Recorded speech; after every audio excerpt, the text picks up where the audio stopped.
For Info Live TV, I'm today with Yoni Ben Menahem for Call Israel. Yoni, good afternoon. Good afternoon, Olivier. Today in the morning, Israeli could read in the newspaper that there is a very high probability of war with Syria. I will just show Maariv newspapers to all the viewers. In Hebrew it is הסבירות למלחמה עם סוריה עלתה. The probability of the war with Syria is very high. Yes. What can we... Increasing, yes. What happened is that after the war in Lebanon, we started hearing new voices from Syria. Voices coming from the president of Syria, Bashar Assad.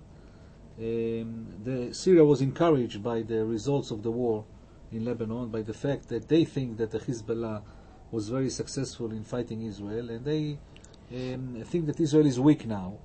The military intelligence of Israel army, what we call Aman, the Bureau of Intelligence, had until the war in Lebanon an estimation that the probability of war with Syria is very low.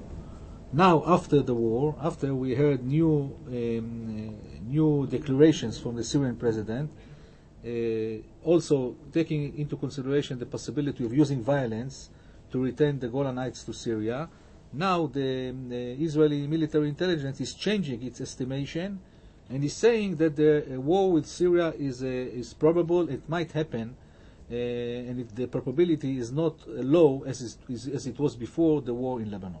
Now we can ask ourselves, and we can of course ask analysts in this field, when this war could happen.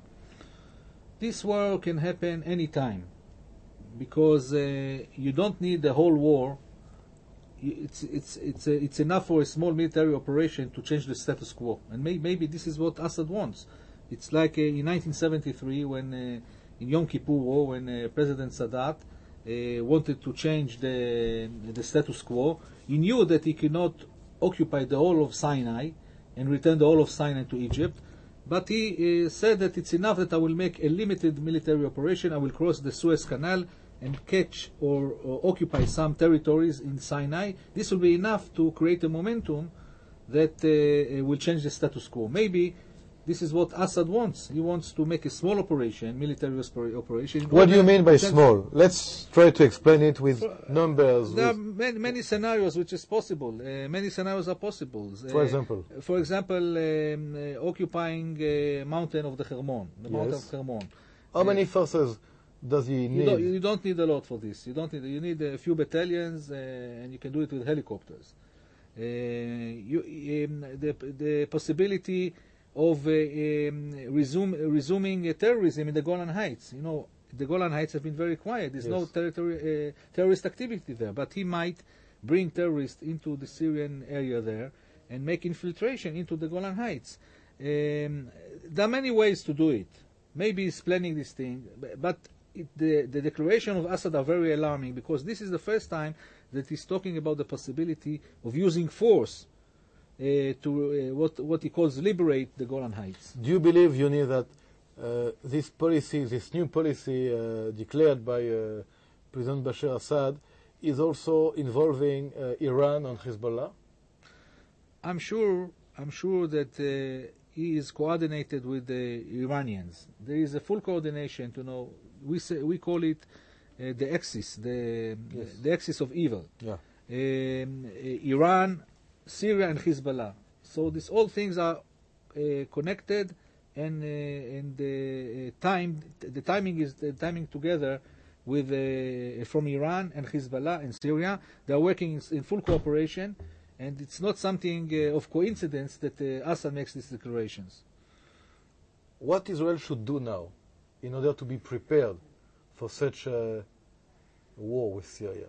What we have to do, and this is a very clear result of the Lebanese war, is to rebuild the Israeli army very quickly. Do we have time? Yes, we have time to do that. We have to start as soon as possible and make sure that we are rebuilding the Israeli military again. We have to train the reserve units. We have to start a program of training. We have to give them the right weapons, and we have to start the preparations for a war. Because the next round will come. It might be, now it looks maybe that Hezbollah is not going to go into another campaign with Israel, military campaign, not in the coming months, but it might happen in a year, it might happen in 2 years. We have to start preparing and rebuilding the Israeli army. What could be the price of such a war with Syria for Israel? Look, it is almost sure that if there will be a war with Syria, the Syrians will not be alone in the war. They might get support from the Hezbollah, from Katyusha rockets on Israel again. They might get support from Iran. And the Iranians said it before, that if Israel will engage in a war with Syria, they will help the Syrians. And the Iranians, as you know, they have long-range missiles. That means that Israel will be under attack of long-range missiles from Iran, Katyushas from Hezbollah, and also missiles from Syria. This is can be a very dangerous war for Israel, but I think the Israeli army is prepared for such a war, in the sense that fighting the Syrian army is different than fighting the Hezbollah. This is a regular army, and Israel is trained to fight against military power like this. But still, we have to take and implement all what is needed to be implemented as a result from the Lebanese war, and we have to prepare the military. Just to conclude, before Yom Kippur, I think that for the first time for many years, we have been threatened by the Palestinians, Hamas in the south, by Hezbollah in the north, by Syria, by Iran. We have still 3 soldiers kidnapped, 1 by Hamas, 2 by Hezbollah. It seems that the security situation is not very good. There's no doubt that as a result of what happened from 2000, Israel lost its deterrence, the power of deterrence. The power of deterrence among the Arabs is going lower and lower, decreasing. The Arabs have the feeling that Israel became more weak, and that it's only a matter of time until they can occupy Israel and Israel will surrender to them. This is the feeling that they have. It's not necessarily true. Maybe the Israelis made some mistakes, but in order to gain back the power of deterrence, the Israeli army has to rebuild itself, and in the next round, if Israel will be more prepared, I'm sure that those who want to destroy Israel will have to give up their dreams and be realistic and know that the only way is the way of peace and not the way of war. Yoni, I will thank you very much for this analysis. Thank you. And we'll meet again very soon, I hope. גמר חתימה טובה. גמר חתימה טובה.